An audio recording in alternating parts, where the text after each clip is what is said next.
سی بھائی السلام علیکم۔ وعلیکم السلام۔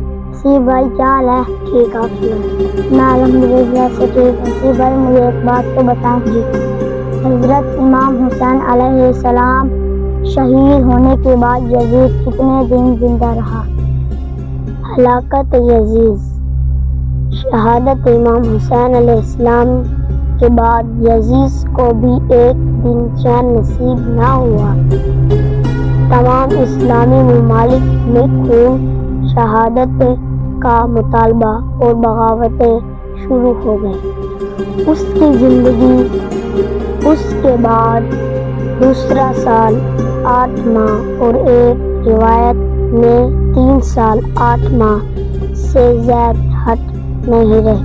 دنیا میں بھی اس کو اللہ تعالیٰ نے ذلیل کیا اور اس کی ذلت کے ساتھ ہلاک ہو گیا۔